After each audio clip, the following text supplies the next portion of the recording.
میرے بھائی بیٹھے ہوئے ہیں مولانا سرفراز چشتی صاحب اور علاقے کے تمام تر مجالس کی دور جس کے ہاتھوں میں ہے ہمارے بڑے بھائی ملت بھائی تشریف فرما ہے، بھائی جان محترم یعقوب عثمانی صاحب ہیں اور میری آنکھ کا نور محترم عمران جے پوری صاحب تشریف۔ نعتیہ شاعری کی فضا قائم ہے، زیادہ مجھے کچھ بولنا نہیں، ساری باتیں میں نے بول دی ہیں۔ اب میں جبل پور شہر کے اپنے دوست بہت ہی اچھے کلام کا انتخاب کرنے والے اور سلیقے سے نعت پڑھنے والے، ٹھہری ہوئی سماعتوں کو زندگی دینے والے اور بڑی بھیڑ میں اضافے کا سبب بننے والے جناب محترم یعقوب عثمانی جبل پوری کو میں آپ کے حوالے کروں گا۔ ان کا تعلق جبل پور شہر سے ہے، یہ مدھیہ پردیش کا بیلٹ ہے، مدھیہ پردیش کا ایک بڑا ہی خود کفیل ایک شہر ہے، بڑی تازہ ہواؤں کے ساتھ یہ شہر وہاں پر اپنی معیشت کو درستگی کا جامہ دیے ہوئے ہے۔ اسی شہر میں ایک شاعر گزرے ہیں جن کا نام تھا شبنم جبل پوری صاحب، شبنم جبل پوری۔ میں ان کی نعت کے ایک دو شعر پڑھتا ہوں، دیکھنا ہے کتنے لوگ ہیں جو اچھے شعر سننا چاہتے ہیں۔ بہت ملت بھائی کا اشارہ ہے کہ جو لوگ دائیں بائیں کھڑے ہوئے ہیں ان کو پھر سے بلا لیا جائے، تو میں اپنے بھائیوں سے حضور صلی اللہ علیہ وسلم کے صدقے سے کوئی کام نہ کیا تو پہلے کر لیا جب بیٹھا ہوا تو کر لیتے نا۔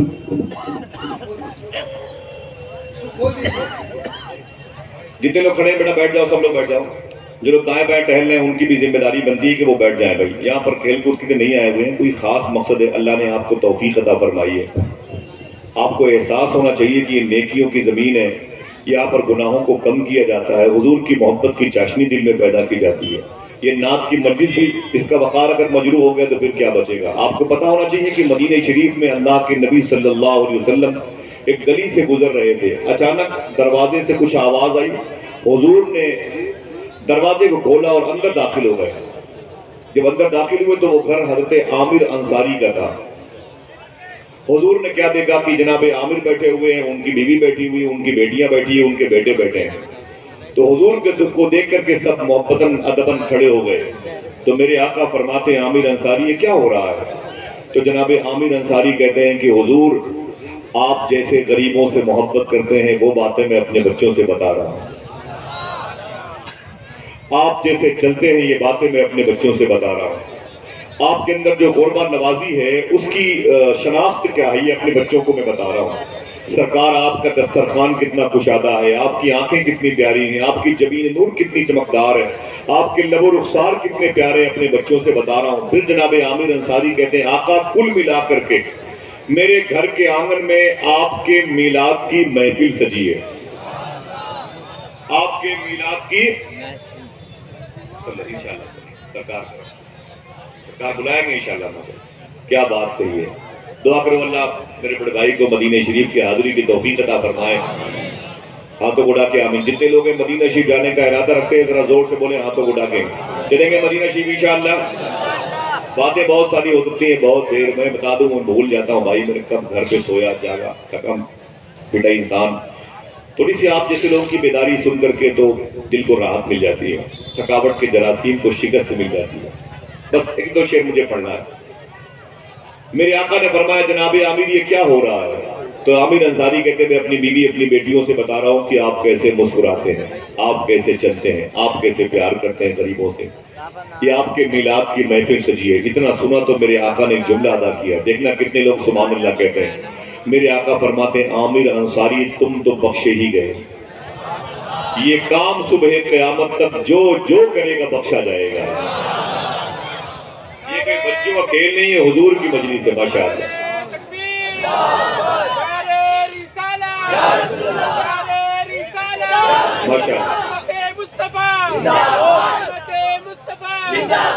میری بہنوں تمہارا بھی اس معاملے میں مرتبہ بلند ہے، اپنے اسٹیٹس کو سنبھالو، اپنے وقار کو سنبھالو۔ سرکار بایزید بستامی، بیٹا بیٹا خاموش، سرکار بایزید بستامی ان کا نام ہے تیفور، باپ کا نام ہے عیسیٰ، پیدا ہوئے تھے حلب میں ملک شام میں، اور پھر ان کے بیٹے کا نام تھا یزید، آپ کو لوگ ابا یزید کہتے تھے، کثرت استعمال سے علی پھٹ گیا، ہو گئے بایزید، مزار شریف بستام میں ہو گئے بایزید بستام، ٹھیک ہے۔ ان کے نام پر ایک شخص نے اپنی بیٹی کا نام رکھا تیفور سے تیفوریہ، تیفور سے تیفوریہ۔ میری بہنوں سنو، وہ لڑکی جو ہے نا کلندر مزاج کی تھی، اس کی عادت تھی جس گھر میں جاتی پہلے نبی کی نعت پڑھتی تھی. اور کوئی سبحان اللہ کہہ سکتا ہے کہ بھیک مانگنا پڑے گا؟ وہ لڑکی تھی، وہ بوریا پہن کے نکل جاتی تھی، پھٹی ہوئی چادریں لپیٹ کے نکلتی، جس گھر میں گھستی نبی کی نعت پڑھتی تھی. اس کے لوگ اسے تیفوریا مسکینیا کہتے تھے، مسکینیا. اس کے انتقال کے بعد ایک بزرگ نے اسے خواب میں دیکھا، وہ جنت میں ٹہل رہی ہے. بولے اور تیفوریا مسکینیا، ادھر ادھر ادھر تال تال تال. تو اس لڑکی نے کیا کہا اس اللہ کے ولی سے، خبردار مجھے مسکینیا مت کہنا، مجھے مسکینیا مت کہنا. بولے کیوں؟ تو اس نے کہا مجھے جنت میں اللہ نے کئی محلوں کی مالکن بنا دیا. تو کہا تجھے اتنا بڑا مرتبہ کیوں ملا؟ تو اس نے کہا مجھے اللہ کے حضور پیش کیا گیا. اللہ نے فرمایا کہ اے تیفوریا، تو نے میری یاد پہ بڑے آنسو بہائے ہیں، بڑا قرآن کی تلاوت کرنے کا کام کیا ہے، لمبی لمبی تُو نے نمازیں پڑھی ہیں، میری بارگاہ میں سجدے کیے ہیں، شب بیداری کی ہے، لیکن تیری ساری نیکیاں ایک طرف، تیرے اندر ایک عادت بہت اچھی تھی، اسی عادت کی بنیاد پر جنت کی یہ سارے محل میں نے تیرے نام کر دیے. اس نے کہا میرے مولا میری وہ عادت کیا تھی؟ رب نے فرمایا تیفوریا تیری ایک عادت تھی، جس سہیلی کے یہاں جاتی تھی سب سے پہلے میرے حبیب کی نعتیں پڑھا کرتی. یہ ہے نعت، یہ رفیق لتا کے گانے نہیں ہیں جو اپنے گھروں میں بے برکتی کے لیے قرآن کی روح کو تکلیف پہنچانے کے لیے ہماری نسلیں اس کو آج فضا کو قائم کر رہی ہیں. یہ نعت مصطفیٰ ہے. میں یعقوب عثمانی بھائی کو بلاتا ہوں، جبل پور سے ان کا تعلق ہے. جبل پور میں میرے بڑے محسن دوست تھے شبنم صاحب، ان کی نعت کا ایک شعر ہے، کہتے ہیں شم کی لو نہ بجھی اور نہ لہرائی ہے. شاعر کی نازکی دیکھیں، شم کی لو نہ بجھی اور نہ لہرائی ہے، یوں زیارت کو تیرے در پہ ہوا آئی ہے. اب یہ عاشقوں کی منڈی ہے، ہجوم ہے، ازدحام ہے حضور کے فقیروں کا، غلاموں کا، نوکروں کا، چاکروں کا. ایک شعر پڑھ کے دیکھتا ہوں. شم کی لو نہ بجھی اور نہ لہرائی ہے، یوں زیارت کو تیرے در پہ ہوا آئی ہے. لوگ آتے ہیں تو آتی ہے گھروں میں رونق، آپ آئے ہیں تو دنیا میں بہار آئی ہے. لوگ آتے ہیں تو آتی ہے گھروں میں رونق، آپ آئے ہیں تو دنیا میں بہار آئی ہے. جیتے رہیے ماشاءاللہ، جیتے رہیے. ذرا ہاتھوں بڑھا کے بولیے لبیک یا رسول اللہ. سرکار کی آمد، سب کے اٹھے ہوئے ہاتھوں، سرکار کی آمد. شم کی لو نہ بجھی اور نہ لہرائی، یوں زیارت کو تیرے در پہ ہوا آئی ہے. لوگ آتے ہیں تو آتی ہے گھروں میں رونق، آپ آئے ہیں تو دنیا میں بہار آئی ہے. اور دلہنیں بنتی ہیں جو ہوتی تھی زندہ ترگور. یا رسول اللہ تیری سرکار میں ماتم نہیں شہنائی ہے، تیری سرکار میں ماتم نہیں. یہی شبنم جبل پوری صاحب ہیں جن کا ایک شعر میں 10 سال سے انتظار کر رہا. میری آخری ملاقات ایک مجلس میں ہوئی ہے، اس کے بعد 2-2.5-3 سال کے بعد ان کا انتقال ہو گیا. دعا کرو اللہ اس نعت کی محفل کے صدقے میں ان کے مراتب کو بلند فرمائے.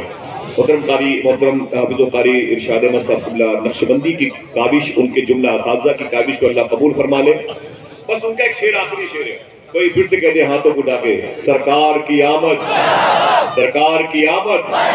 شبنم صاحب کہتے ہیں عمران بھائی یہ شعر لے کے جائیے گا، آپ اپنے شہر کی امانت اپنے شہر لے کے جائیے.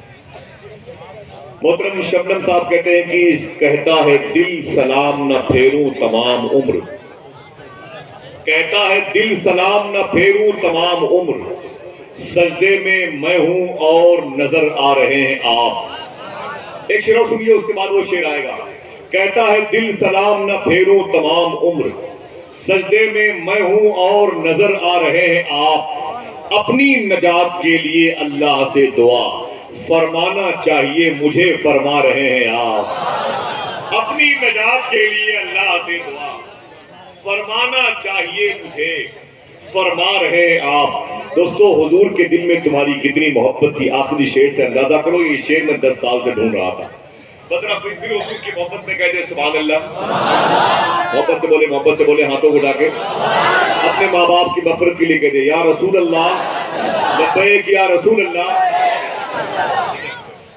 کہتا ہے دل سلام نہ پھیروں تمام عمر، سجدے میں میں ہوں اور نظر آ رہے ہیں آپ. اپنی نجات کے لیے اللہ سے دعا فرمانا چاہیے مجھے فرما رہے ہیں آپ.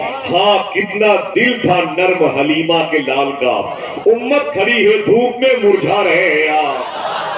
ہاں کتنا دل تھا نرم حلیمہ کے لال کا, امت کھڑی ہے دھوپ میں مرجھا رہے ہیں آپ. امت کھڑی ہے دھوپ میں مرجھا رہے ہیں آپ. بہت بہت شکریہ. اللہ میرے ان بھائیوں کے ماں باپ کی مغفرت فرما دے. آمین کہتے ہیں. بہت بہت شکریہ آپ سب کا. میں بڑے ادب اور احترام کے ساتھ میں سماعت رسول جناب عزت مآب محترم یعقوب جبل پوری کو میں ملتمس ہوں بہت ادب اور احترام کے ساتھ تشریف لائیں. یہ مبارک فضائیں, یہ رونق چہروں کے مالکان, یہ خوبصورت سماعتیں آپ کا انتظار کر رہی ہیں. نعرہ تکبیر, نعرہ